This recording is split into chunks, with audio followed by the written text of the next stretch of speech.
everyone. This is the stage mother, right? But forgive me, it took me 43 years to have her. So it's been a long wait. Let me tell you first about Anna is adopted. She knows this. And since the day we got her, she was 10 months old. We've been telling her already about how, I know, we are not crying, right? So, right. So, 10 months old, I was telling her already, by way of song, by way of our dollhouse, that she was chosen especially for us, and we have been chosen especially for her. So she was about 2 years old, I think, or barely a few days before she was 2, and we were lying on the bed, and she was drinking milk from her bottle, and I was telling her that, Anna, you did not come from here.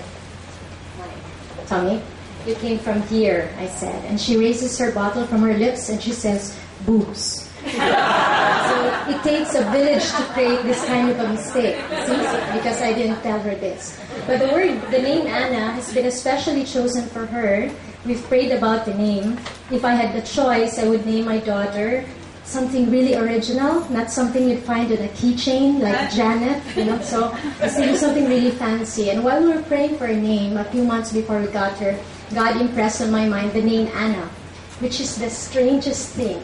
Because every other girl is named Anna, and usually Anna is just appended to some really nice name like Francesca. But God has a sense of humor, and I found out that Anna was a prophet in the Bible. Only 3 verses in the entire scriptures that talk about a prophet who was the first one to recognize the infant Jesus when she met him for the first time. And when she met the baby for the first time, her heart leapt, and she gave thanks to the Lord. And that's exactly what I'm going to share with you when my heart leapt the first time we met our Anna. And to hide the tears. All right. Okay. This is my letter to Anna. Your daddy asks me questions I cannot answer. How do you look like? Will you like us? You see, we love you already. That's a given. After trusting God to choose you for us, we know you will be His best. But still a frisson runs through us, a sharp unreadiness for what we've been waiting for so long. This turmoil, this contradiction, will soon be part of our days. For what child doesn't cause upheaval? When we enter your building, the older children on the first floor, about 2 to 4 years old, look up expectantly, hopefully. Your father's heart breaks. He wants to bring home all the children. You, together with the other infants, live on the second floor. And something holds us back, and we tarry. Listening to the older children's histories, we hang on to the last bits of us before you will change us forever. You finally come home to us, 10 months old and perfect, a gift from God and born from the heart. And though our infanticipation wasn't coursed through my womb, how could we not exclaim, as Adam did, that you are flesh of our flesh and blood of our blood? It is now that I experience what John Donne said in The Good Morrow. If ever any beauty I did see, which I desired and got, 'twas but a dream of thee. The name you were given at the orphanage was Grace. Your name, Anna, is Hebrew for grace. God is in the details. The second day we had you, I forgot to give you your vitamins, fed you 2 hours too late, and bathed you in water too cold. That night I cried in your father's arms, I'm a bad mommy.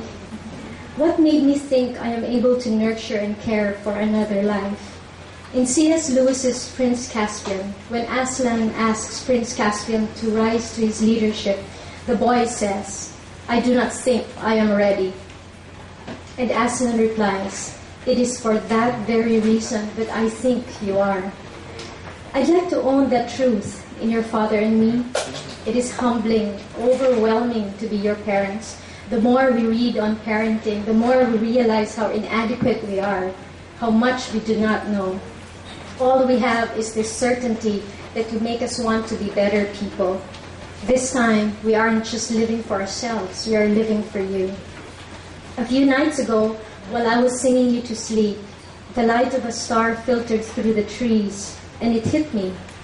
The God who created Canis Majoris the hypergiant star so immense that it would take 7 quadrillion Earths to fill it, is the same God who breathed life into you with a word. And when He did, He saw that you were very good. He will not fail you. He will not fail me. All my inadequacies as a mother He will assuage. He will fill in the blanks. I wish for you, Anna, to be awed by a world charged with the grandeur of God, that you would easily find joy in a can of sardines as you would in air on a G-string. And there's a magic to this world, and it takes a special set of eyes and the sensitivity of the prophet Anna's heart to find the extraordinary in the ordinary. Your Ninang Germaine once said that all we need is Jesus, family, and ministry. Everything else is a bonus. Revel in that bonus, Anna, when we realize that God's grace operates in the everyday, that it is only by His tender mercies that I am able to write this and hear your breath as you sleep, that every day is God breathed and God allowed. Only then will we have a heart